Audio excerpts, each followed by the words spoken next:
তারা 56,000 বর্গমাইলের এই বাংলাদেশের চেহারা পাল্টে দিতে পারে। তাদের অনেক শক্তি। এই জন্য যুবকদের এই শক্তি কাজে লাগাতে হবে।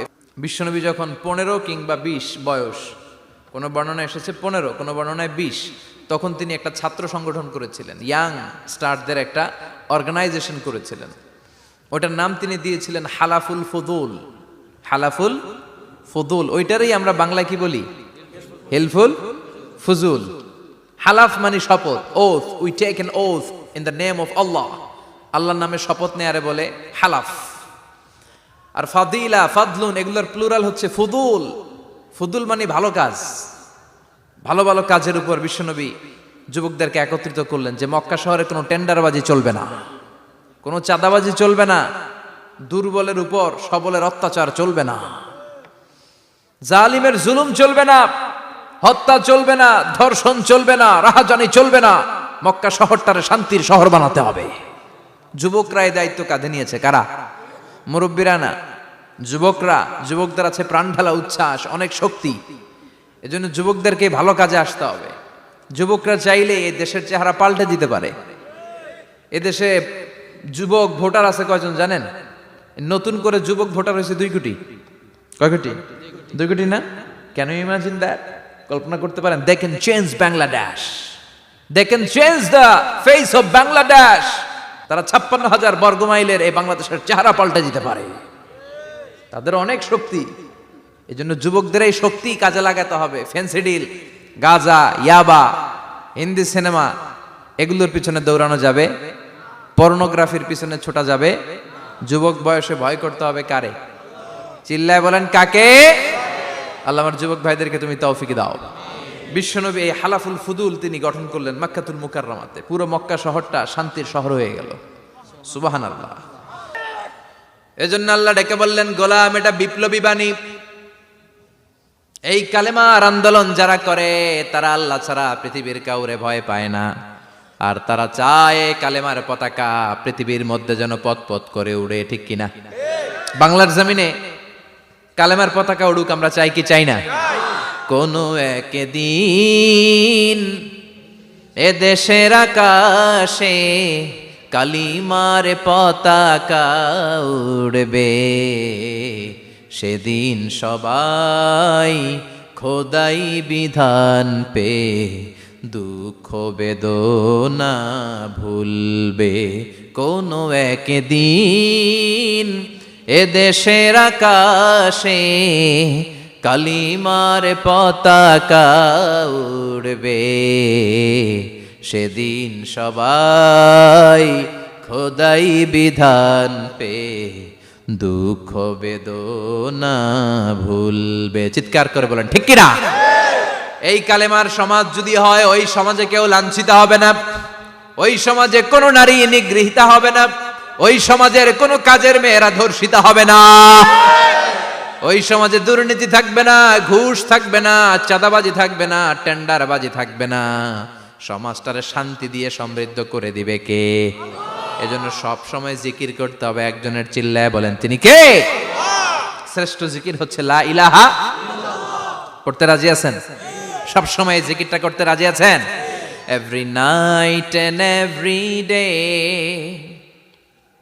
every night and every day, never forget to say la ilaha illallah, never forget to say la ilaha illallah. পড়েন, every night and every day, every night and every day, never forget to say la ilaha illallah, never forget to say la ilaha illallah, never forget to say la ilaha illallah.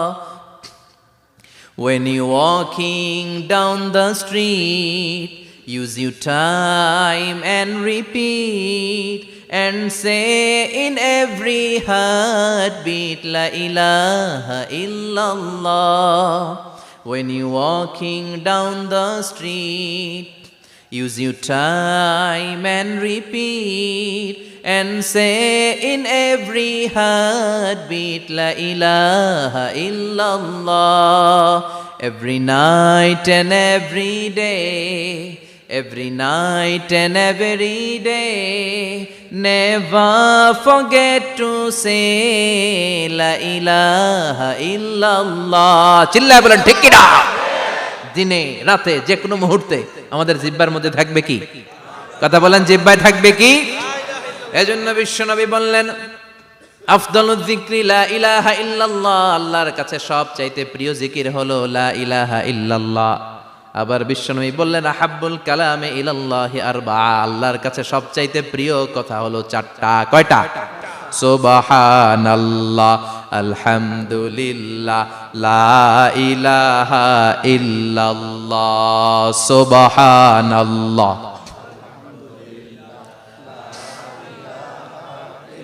লা ইলাহা ইল্লাল্লাহ, মুহাম্মাদুর রাসূলুল্লাহ। সুবহানাল্লাহ পড়েন। চারটা কথা আল্লাহর কাছে সবচেয়ে প্রিয়। একটা হচ্ছে সুবহানাল্লাহ, আর একটা হচ্ছে আলহামদুলিল্লাহ, আর একটা হচ্ছে লা ইলাহা ইল্লাল্লাহ, আর একটা হচ্ছে আল্লাহু আকবার। এই যে শুরুতে তিনটা তাকবীর দিছি, এই তাকবীরটা আল্লাহর প্রিয় কথা যে চারটা, এই চারটার মধ্যে একটা আছে না নাই? আওয়াজ করে পড়েন আল্লাহু আকবার। সবচেয়ে প্রিয় আল্লাহর কাছে এই চারটা কথা। লা ইয়াদুররুকা বিআইয়িহিন্না বাদাতা, বিষ্ণু বললেন এই চারটার যেটা দিয়ে শুরু করতে মন চায় করো, কোনো সমস্যা নাই। সুবহানাল্লাহ পড়েন। এজন্য ফরজ নামাজের পরে এই তাসবিহগুলো পড়বেন। আব্দুল্লাহ ইবনে আমর ইবনে আস তিনি বর্ণনা করেন, আমি বিশ্বনবীকে আঙ্গুলের গিরা দিয়ে এই তাসবিহগুলো পড়তে দেখেছি। রাআইতুন নাবিয়্যা সাল্লাল্লাহু আলাইহি ওয়াসাল্লাম ইয়াকিদু তাসবিহা বিয়ামিনি, আমি বিশ্বনবীর ডান হাতের আঙ্গুলের গিরায় তাসবিহগুলোকে পড়তে দেখেছি। পড়তে রাজি আছেন? ডান হাত তোলেন, এই আঙ্গুলের করের মধ্যে এইভাবে রাখেন, এইভাবে রেখে নামাজের পরেই সুবহানাল্লাহ আলহামদুলিল্লাহ পড়তে রাজি আছেন? সুবহানাল্লাহ 33 বার, আলহামদুলিল্লাহ 33 বার, আল্লাহু আকবার 33 বার পড়তে রাজি আছেন সবাই? আল্লাহ তুমি কবুল করো। ফরজ সালাতের পরে আমরা মুনাজাত দেওয়ার জন্য পাগল হয়ে যাই। আসসালামু আলাইকুম ওয়া রাহমাতুল্লাহ, আসসালামু আলাইকুম ওয়া রাহমাতুল্লাহ, আমিন ইয়া আরহামার রাহিমিন। আসনা নাই? চান্দলাই মনে হয় নাই। কিন্তু বিশ্বনবী সালাম ফিরানোর পরে সর্বপ্রথম যে আওয়াজটা করতেন সেটা হচ্ছে আল্লাহু আকবার। এরপর 3 বার পড়তেন আস্তাগফিরুল্লাহ, আস্তাগফিরুল্লাহ, আস্তাগফিরুল্লাহ। এরপর আয়াতুল কুরসি একবার। কয়বার? মান ক্বারা আয়াতুল কুরসি দুবুরা কুল্লি সালাতিন মাকতুবা লাম ইয়ামনাহু মিন দুখুলিল জান্নাতি ইল্লাল মাউত। প্রত্যেক ফরজ সালাতের পরে যে একবার আয়াতুল কুরসি পড়ে তার জান্নাতে ঢোকার ক্ষেত্রে আর কোনো বাধা থাকে না, একটা জিনিস ছাড়া, সেটা হচ্ছে মরণ। লোকটা মরে না তাই জান্নাতে যায় না, মরলেই জান্নাতি। আল্লাহু আকবার। এরপরে 33 বার সুবহানাল্লাহ, 33 বার আলহামদুলিল্লাহ, 33 বার আল্লাহু আকবার। সবশেষে মিলাবেন লা ইলাহা ইল্লাল্লাহ ওয়াহদাহু লা শারীকা লা লাহুল মুলকু ওয়া লাহুল হামদু ওয়া হুয়া আলা কুল্লি শাইইন কাদির। এরপরে পড়তেন আল্লাহুম্মা আনতাস সালাম ওয়া মিনকাস সালাম তাবারাকতা ইয়া যাল জালালি ওয়াল ইকরাম। এরপরে পড়তেন আল্লাহুম্মা লা মানিআ লিমা আ'তাইতা ওয়া লা মু'তিয়া লিমা মানা'তা ওয়া লা ইয়ানফা'ু যাল জাদ্দি মিনকাল জাদ। এরপরে পড়তেন আল্লাহুম্মা ইন্না নাসআলুকাল হুদা ওয়াত তুকা ওয়াল আফাফা ওয়াল গিনা।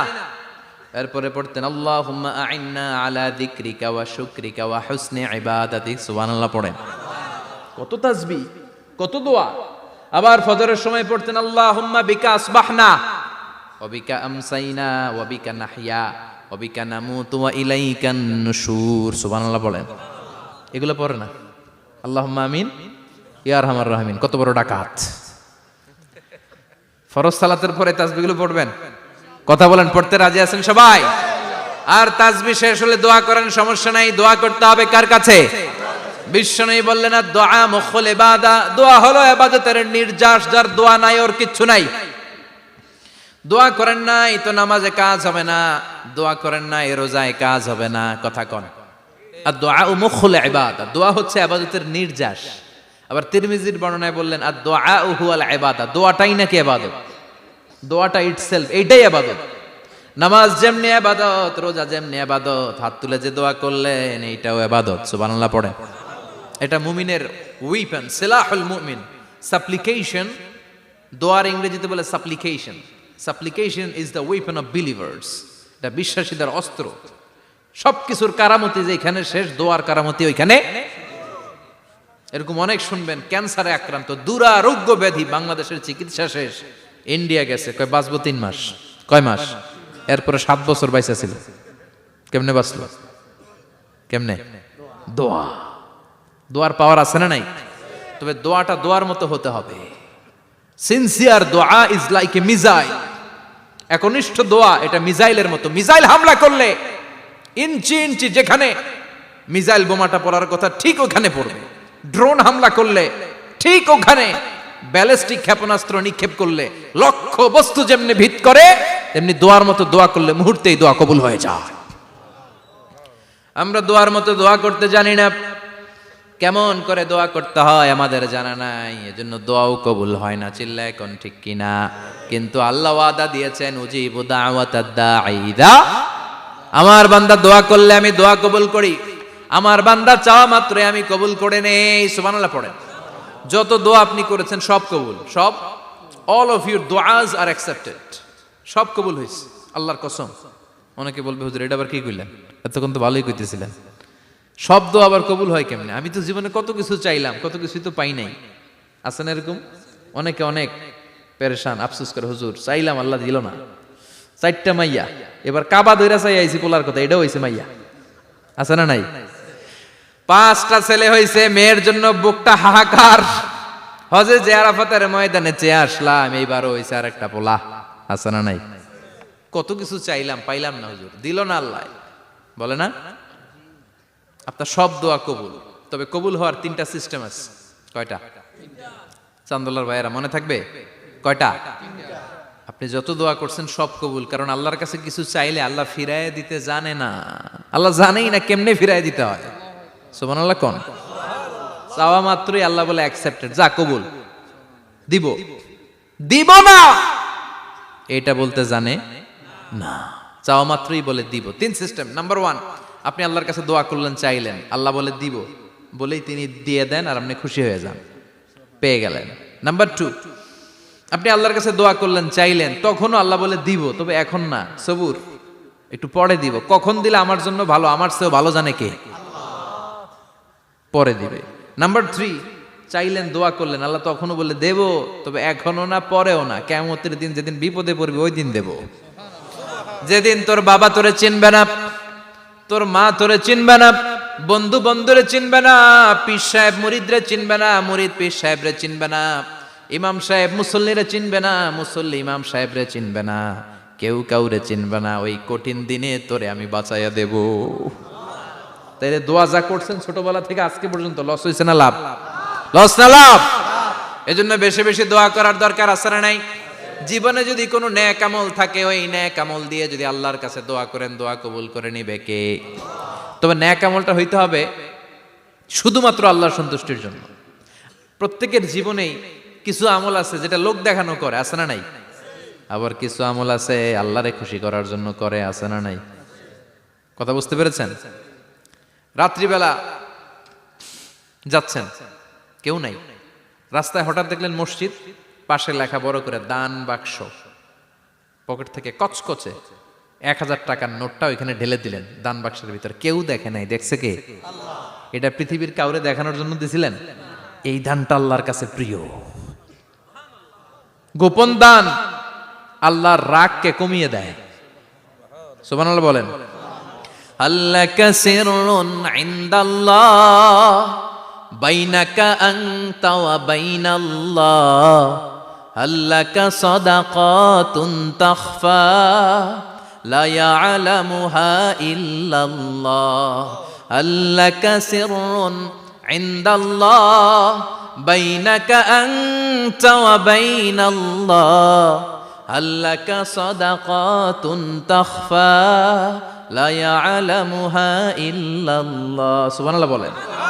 আল্লাকা সিররুন ইনদাল্লাহ, তোমার আর তোমার রবের মাঝে এমন কোনো গোপন জিনিস আছে নাকি যেটা আল্লাহ ছাড়া কেউ জানে না? তোমার কোনোদিন কোনো গোপন দান আছে নাকি যেটা আল্লাহ ছাড়া কেউ দেখেনি? ওই দানটা আল্লাহর কাছে প্রিয়। চিল্লায় বলেন ঠিক কি না?